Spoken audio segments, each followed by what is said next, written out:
It's a beautiful bacon day, Cookie Crusaders. Today I'm going to be covering 11-27, but I'm going to be doing it in dark mode because this guide will cover both dark mode and story mode. It's going to be the same team regardless. Here's the main thing though. To get to dark mode, you're going to need upgraded labs, you're going to need upgraded toppings, you're going to need upgraded treasures, and you're going to need the cookie bonds. If you don't have those, you will likely have some issues going through this level on dark mode. If you have some of those, or maybe even none of those, and you at least have a leveled up team like this, you should at least be able to get through story 11-27. So, the reason this team is Pure Vanilla provides the shields and the healing.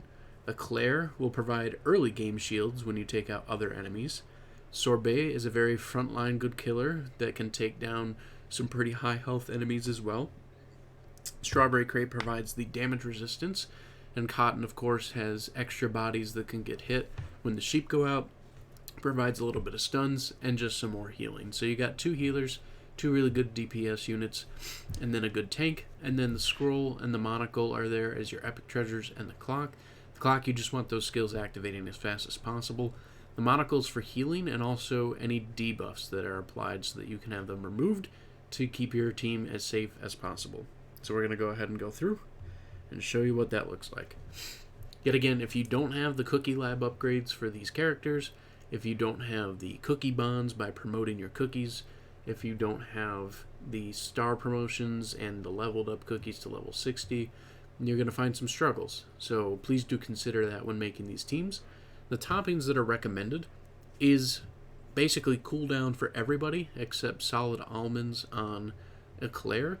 Now, the only reason I did not have to follow the topping guide for this is because I have enough upgrades and enough cookie bonds and enough perks for my guild that outweigh the need for the toppings for me to still complete it without having too much issues.